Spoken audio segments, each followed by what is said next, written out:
खाली बॉक्स में उचित संख्याएं भरिए। ये इस तरीके के बॉक्स बने हैं और इसको जोड़ करके ये यहाँ नंबर आएगा और इधर इसको माइनस करके एक नंबर आएगा, इधर इसमें ये प्लस करके नंबर आएगा। इस तरीके से ये चिन्ह लगे हैं, इसी के हिसाब से इनका आंसर आना चाहिए। तो ये जो खाली बॉक्स है इनमें हमें नंबर सेट करके भरना है।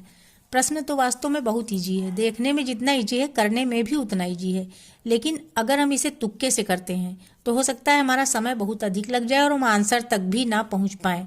मान लीजिए हम यहाँ 6 भर देते हैं तो यहाँ 8 भरेंगे 14 लाने के लिए। इधर यहाँ 15 लाना है तो इसमें 7 भर देंगे।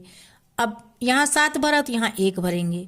यहाँ हमने 6 लिया था ना, 6 में से 1 निकालेंगे तो 5 आ जाएगा, 4 नहीं आएगा। तो इस तरीके से तुक्के से करने में गलत हो जाएगा। तो ऐसे प्रश्न जिनको हमें तुक्के से करना पड़े उनका हल समीकरण से बहुत इजीली हो जाता है। आइए हम इस प्रश्न को भी समीकरण की मदद से हल करते हैं। हम मान लेते हैं कि हमने यहाँ भर दिया P और इसमें भर दिया Q। अब यहाँ पर A भर देते हैं और इसमें भर देते हैं B। अब एकदम आसानी से हम समीकरण बना सकते हैं। यहाँ देखिए P प्लस Q बराबर 14 आ रहा है, हम यहाँ लिख देंगे P प्लस Q बराबर आ गया 14।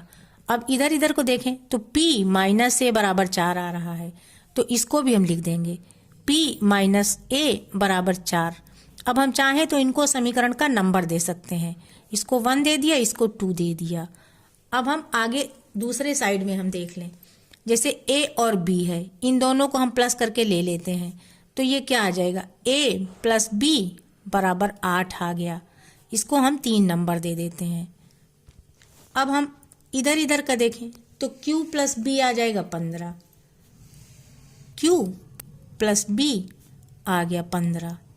इसको हम 4 नंबर दे देते हैं। अब इन समीकरणों को हल करके हम बहुत आसानी से वैल्यू निकाल सकते हैं। अगर यहाँ हम ध्यान से देखें तो P है यहाँ पे एकदम सेम, यहाँ Q और A है, तो हम इन दोनों समीकरणों की मदद से P को हटा सकते हैं।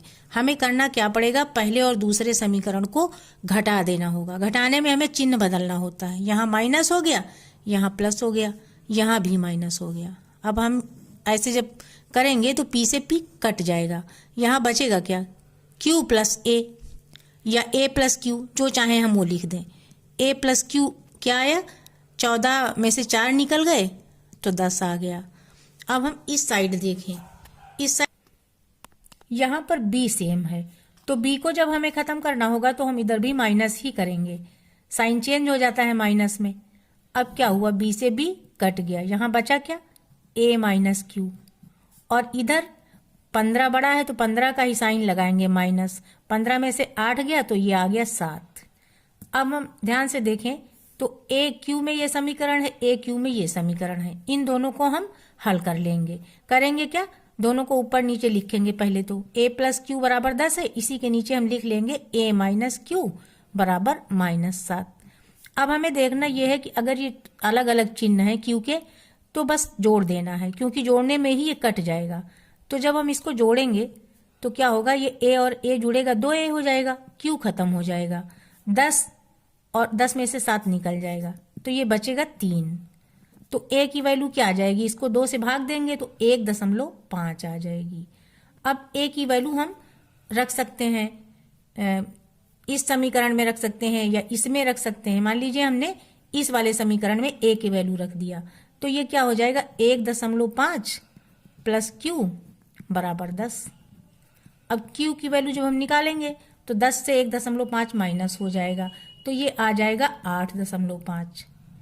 अब हम क्या करेंगे, ये A और Q की वैल्यू दूसरे समीकरण में, मान लीजिए पहले समीकरण में हमने रख दिया Q की वैल्यू, तो P प्लस 8.5 बराबर हो जाएगा 14।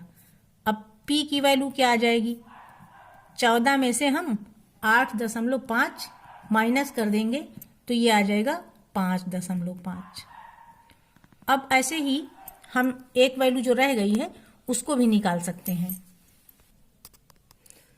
B की वैल्यू निकालने के लिए हम तीसरे समीकरण जो A प्लस B बराबर 8 है इसमें रख सकते हैं A की वैल्यू। यहाँ पर 1.5 रखेंगे तो B का मान निकल आएगा।